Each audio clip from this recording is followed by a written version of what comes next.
सहारा के भुगतान के लिए क्यों आगे आकर सीआरसी पोर्टल के तहत ये चुनावी झुंझुना है और कुछ नहीं। जनता को मूर्ख और बेवकूफ़ बनाने का, तो जनता मूर्ख और बेवकूफ़ बनने वाली नहीं है।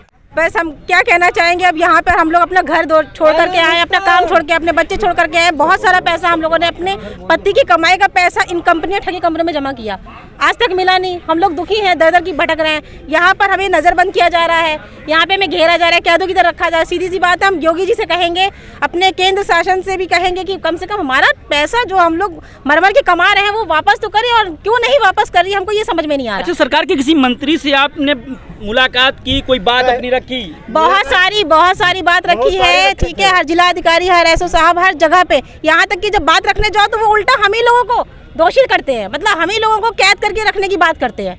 तो आपने कहा नहीं कि हम कोई देशद्रोही तो हैं नहीं, हमारा पैसा जमा था, हम अपने पैसे के लिए आपके पास पहुंचे हैं। भाई अगर हमारा पैसा है, हम लोग कह रहे हैं, यही तो उनको सुनाई नहीं पड़ रहा ना, जब इतने दिन से चिल्ला रहे हैं हम लोग।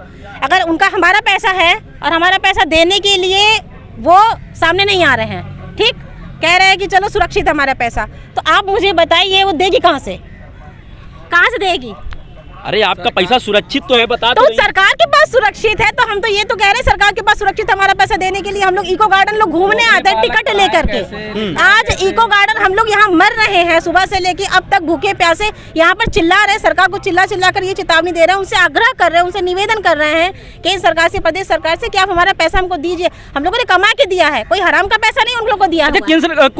प्रदेश सरकार का कोई मातहत आपसे मिलने आया कि आप लोग धरना खत्म कर दीजिए, हम आपका पैसा दिलवा देंगे? अभी तक कोई मिलने नहीं आया, कोई सुनवाई नहीं है। हम लोग सुबह से लेके अभी इंतजार कर रहे हैं, यहाँ पर अभी सुनाई पड़ रहा है कि यहाँ पर मुख्यमंत्री साहब है ही नहीं। तो का क्या हुआ, एक झुनझुना पकड़ा दिया गया, जैसे कि 2014 में बताया गया था, अमित शाह जी ने कहा था कि 15 लाख आपके खाते में आएंगे, तो वो तो जुमला था ना, तो जुमला था। तो वैसे ही जुमला जिसे सहारा का एक पोर्टल चालू कर दिए हैं कि इनको एक सहारा का केवल ही है ना, बाकी 3 लाख कंपनियां वो कहाँ जाएंगी? वो तो बेसहारा हो गई नहीं। अच्छा, अब 10,000 दे रहे हो, 10,000 हम भीख मांग रहे हैं। 10,000 रुपया एक दिन का नहीं, एक महीने का खर्चा लोगों का नहीं चल पा रहा है, 10,000 आप हमें देने का काम कर रहे हैं, हम आपसे भीख मांग रहे हैं कि 20 खिलाएंगे कि विदा कर देंगे। घोसी का चुनाव परिणाम उनके सामने आ गया है, जो 10% कम वोट पड़े हैं, यही निवेशक वोट नहीं डाले हैं पीड़ित, ठीक है, उसी की वजह से उनको एक दिन देखना पड़ा है। तो पूरे प्रदेश में ये चीज़ होगा। अब भुगतान अगर नहीं देते हैं तो हम लोग गली गली गांव घूम करके जो है सारे निवेशकों को, अभी तो समझ लीजिए सारे कार्यकर्ता हैं, कहने के लिए हम निवेशक पीड़ित हैं, लेकिन यहाँ सारे कार्यकर्ता आए हैं जो सारे कंपनियों में काम कर रहे थे, कस्टमर नहीं आए हैं। और जब हम लोग कस्टमर को घूम करके उनके घर पे जा करके इस चीज़ को अवगत कराएंगे कि इसी कारण से जो भुगतान नहीं हो रहा है, अब इस सरकार को वोट नहीं देना है, तो उसका परिणाम उनको भुगतना पड़ेगा।